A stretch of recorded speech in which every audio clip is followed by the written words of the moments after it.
Every now and then, a project just seems to explode out of nowhere and take over the internet.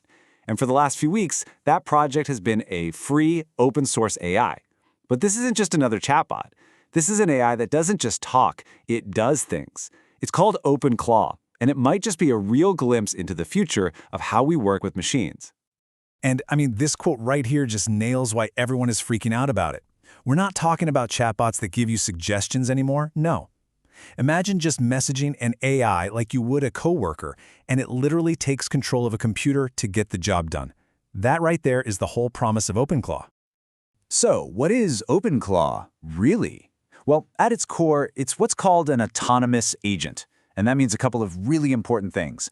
First, it runs locally on your own machine, not on some company's server in the cloud. And second, you talk to it through apps you already use, like Telegram or WhatsApp. It uses the big, powerful AI brains, the same kind that power ChatGPT, to think, but it actually acts right there on your computer. And its rise has been, well, meteoric is an understatement. It popped up as clawbot late in 2025. Then it had to change its name after a trademark issue, briefly becoming moltbot, and then finally landed on OpenClaw. In just a matter of weeks, it absolutely exploded, racking up over 145,000 stars on GitHub. It just completely captured the imagination of developers everywhere. But this wasn't just random hype, not at all. The reason it went viral was because of what people were actually doing with it. And that brings us to the promise of OpenClaw. And trust me, the list of what this thing can do sounds like it's straight out of a sci-fi movie. Just look at this. The sheer range of tasks is just mind-blowing. We're talking about an AI that single-handedly negotiated a car deal over email and saved its user more than $4,000. When an online booking failed, it used a voice API to literally call the restaurant and make a reservation. It's built and tested new software features overnight without even being asked. It's even handled entire insurance claim disputes. This isn't just basic automation. It's like having a proactive digital partner. For some of the early adopters, the impact is, well, this profound. It's not just another tool they're using. It's a system they rely on to run their whole business, a true digital coworker. But, and this is a really big but, with that kind of incredible power comes some incredible risk. And that brings us to the other side of this coin. The creator himself calls this a hobby project with sharp edges. And believe me, he is not kidding. Because while the promise is amazing, the peril is very, very real. So you have to ask the question, right? This is what security researchers immediately wanted to know. When you hand over the keys to your entire digital kingdom to an AI, what are the safeguards? And, maybe more importantly, do those safeguards actually work? Well, it turns out they didn't. A pretty nasty, high-severity bug was found. It's now officially tracked with this CVE number that allowed a hacker to completely take over a user's machine. And all it took was for the victim to click a single malicious link. That's it. One click. So how did this whole thing work? Let's break it down real quick. It all starts when a user clicks a specially made link. See, the OpenClaw server wasn't checking its connections properly, so that link let an attacker hijack the connection and steal the user's authentication token. Think of it like swiping their digital keycard. And once they had that token, it was game over. The attacker had full control. They could remotely turn off all the safety prompts, break out of the supposedly secure container, and then run any command they wanted directly on the user's computer. And this really shows you the dangerous gap between what users thought was safe and the cold, hard reality. People thought the AI was locked inside a secure sandbox, like a digital playroom where it can't cause any trouble.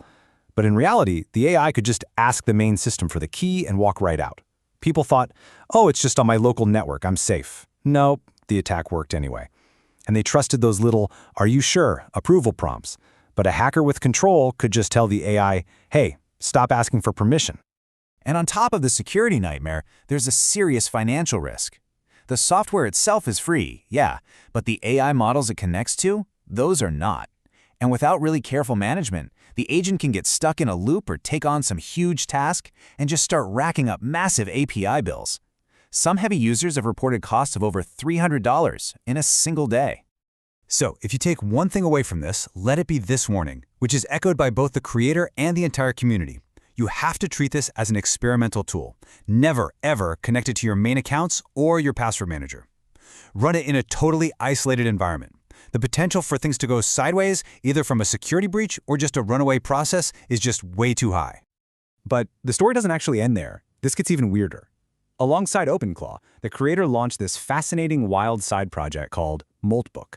And what is it? It's a social network designed only for AI agents to talk to each other, no humans allowed.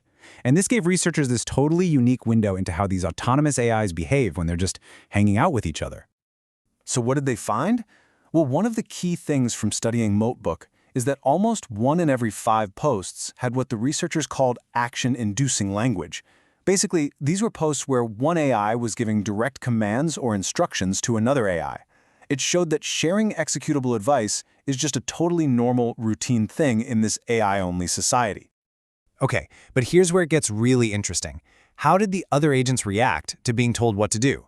This chart shows that while most posts kind of got ignored or just got neutral replies, those action-inducing posts were way more likely to get what are called norm-enforcing responses, basically comments that warned against risky behavior. The AIs were, in a way, policing each other. It's like a form of social regulation that just emerged on its own with zero human input. Wild. So let's zoom out for a second. What does all this really mean? Where does OpenClaw fit into the bigger story of AI? Well, a lot of people in the industry are starting to think this is a truly pivotal moment, a genuine paradigm shift. And I think this quote from G2 just captures the feeling perfectly. Think about it for a second. Before the Netscape browser came out, the internet was this complicated thing for academics and super nerds. Netscape made it a place you could actually go. It made it accessible. And in the same way, OpenClaw is shifting how we think about AI, from a tool you use, like a calculator or a search engine, to an agent that you can delegate to. For a lot of us, this is the first time that a real digital coworker actually feels, well, real. And that change in expectation is absolutely massive. And so here we are, left with this incredibly powerful double-edged sword. On one side, you have the unbelievable promise of a truly autonomous digital assistant that can proactively manage our work, our lives, our businesses. And on the other side, you've got the peril of severe security risks, crazy unpredictable costs, and of course, the potential for misuse. OpenClaw has kicked open a door, and like that G2 article said, there's just no going back now. It's really not a question of if this kind of technology will become mainstream, but how we're going to manage it when it does. The promise is here, but so are the perils. And that leaves us with one final, really critical question. Are we ready for it?